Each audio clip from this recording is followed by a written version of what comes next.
السلام علیکم ورحمۃ اللہ۔ سامعین، کل پنجاب کے اندر ایک واقعہ پیش آیا جس میں ایک خاتون نے ایک ایسا لباس پہنا تھا جس کے اندر عربی کے رسم الخط کے اندر کچھ لکھا ہوا تھا۔ تو اس پر وہاں کی عوام نے جب اس کو اس لباس کے اندر دیکھا تو وہاں پر یہ بات عام کر دی گئی کہ اس لباس کے اوپر قرآن کے الفاظ لکھے ہوئے ہیں یا اسلامی کلمات کچھ لکھے ہوئے ہیں، جس پر کافی شور و غل ہوا۔ اور پھر اس وقت وہاں کے پولیس کو بلایا گیا اور اس نے اس معاملے کو سنبھالا اور دونوں فریقین کے معاملے کو سنبھالا۔ پھر علماء کرام کے مختلف علماء کو بٹھا کر اس پر تفتیش کی گئی اور پھر اس خاتون کی بھی معافی کی ویڈیو بھی آئی اور انہوں نے کہا کہ میں خود مسلمان ہوں اور میں خود مذہبی گھرانے سے تعلق رکھتی ہوں وغیرہ وغیرہ۔ اب یہاں پر سب سے پہلی بات تو یہ ہے اس معاملے کے اندر کہ ہماری قوم وہ دین اسلام کو سیکھنے میں کس قدر پیچھے، لیکن اس طرح کے کسی ایک معاملے پر اس قدر ابھرتی ہے، اس قدر لڑائی اور جھگڑے پر تیار ہو جاتی ہے اور جلدی کرنے لگ جاتی ہے، جس کے بارے میں الامان والحفیظ ہی کہا جا سکتا ہے۔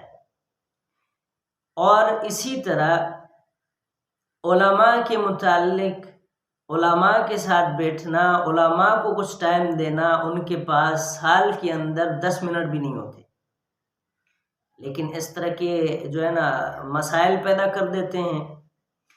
پھر ان معاملات کو عالمی میڈیا کے اندر پھیلایا جاتا ہے۔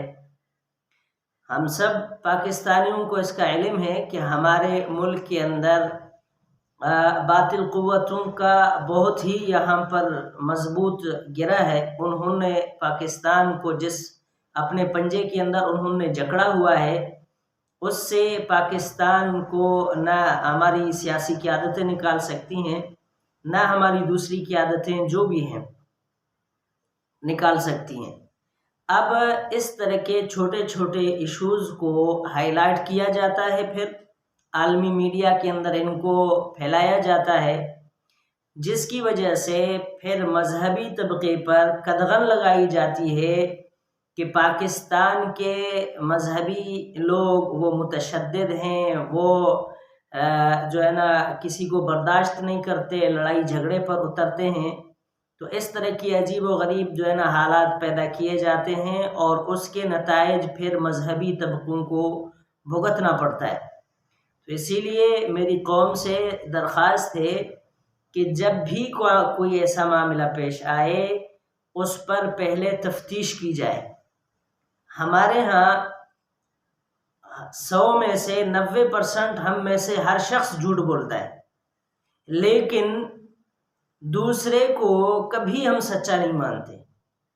یعنی اگر میں خود 9% جھوٹ بولتا رہوں گا، دوسرا اگلا بندہ 1000 دفعہ آپ کو قسم اٹھا کر کہے کہ میں سچ کہہ رہا ہوں، ہم اس کی بات ماننے کے لیے تیار نہیں ہوتے، ہم کہتے ہیں تو جھوٹ ہی بول رہا ہے۔